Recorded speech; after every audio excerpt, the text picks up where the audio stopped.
Exercise not only changes your body, It changes your mind, attitude, and lifestyle. The benefits of this curl up is they use your body weight to straighten and tone the core, stabilizing abdominal muscles. Curl ups as exercise is one of the most common exercise that target the abdominal muscles. Curl ups focus on the strengthening and endurance of the abdominal muscles. The abdominal muscles play an important role in the stability of the spine and trunk controls, and curl up is good strengthening and endurance of the abdominal muscle are important in promoting correct posture and pelvic alignment. squats, and all of their variations are a great exercise for the whole body. Squats is a primarily developed strength and power. Heavy squats increase your lean muscle mass, which increases your ability to burn calories at rest over the course of the day. Adding squat to your workouts can help boost your exercise performance, decrease your risk of injury, and keep you moving more easily throughout the day. Squats can actually help you improve both your upper and lower body strength. It is obvious that squats help you to build your leg muscles, but they also create an anabolic environment which promote body-wide muscle building. Push-ups are beneficial for building upper body strength. They work the triceps, pectoral muscles, and shoulders. When done with proper form, they can also strengthen the lower back and core by engaging the abdominal muscles. Push-ups are a fast and effective exercise for building strength. Push-ups will improve your health by building muscles and raising your metabolism to burn fat, and providing a cardiovascular benefit. The sit-up or curl-up is an abdominal endurance training exercise to strengthen, tighten, and tone the abdominal muscle. Sit-ups have a fuller range of motion and condition additional muscles. Core strength is one of the biggest motivators for doing sit-ups. By strengthening, tightening, and toning your core, reduce your risk of back pain and injuries. Maintaining healthy muscles, although in general, the benefits of sit-ups only work to improve the system working the abdominal muscles. But actually, sit-up is also important to maintain a healthy body muscles. Muscle mass, healthy body will make the condition of the body become fitter. Doing sit-ups on a regular basis will make a well-trained body muscle movement.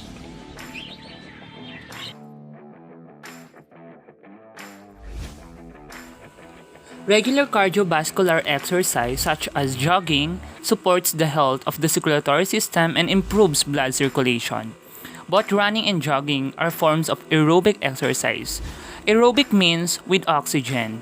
The term aerobic exercise means any physical activity that produces energy by combining oxygen with blood, glucose, or body fat.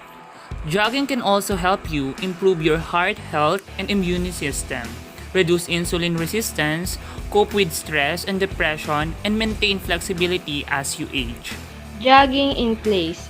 Regular cardiovascular exercises help us to improve our circulatory system, which is network of organs and tissues that help us to breathe. Jogging in place elevates your heart rate, improves blood sugar levels, and burn calories and fat, all of which help with weight loss. You all boost cardiovascular function, enhance lung capacity, and improve circulation.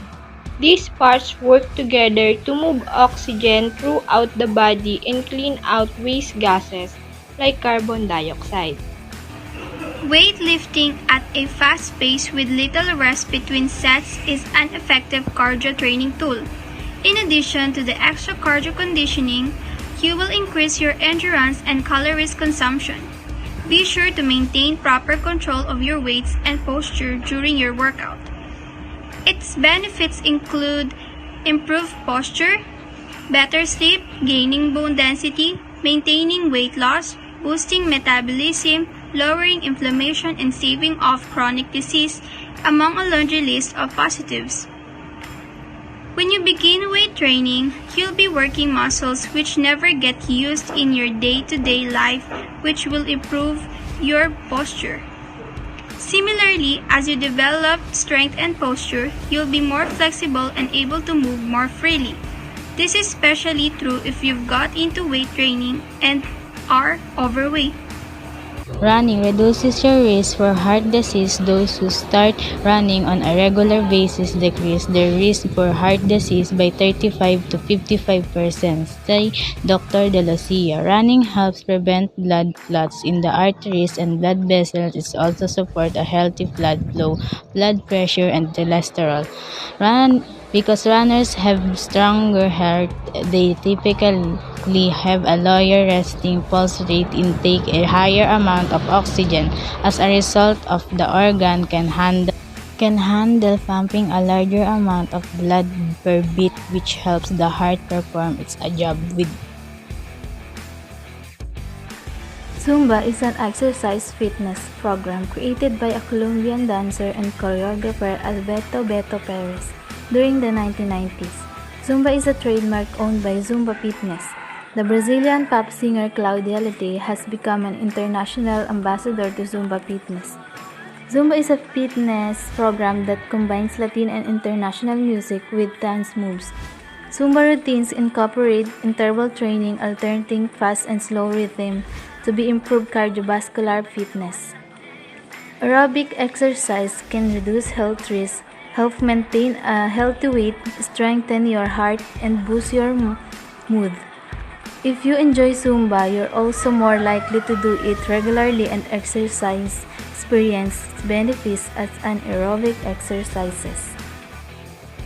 To be fit and healthy, you need to Regular physical activity can help protect us from serious disease such as obesity, heart disease, cancer, mental illness, diabetes, and arthritis.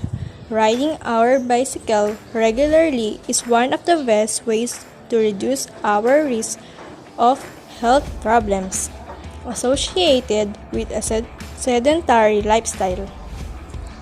Cycling is mainly an aerobic activity, which means that our heart, blood vessels, and lungs all get a workout. You will breathe deeper, perspire, and experience increased body temperature, which will improve your overall fitness level.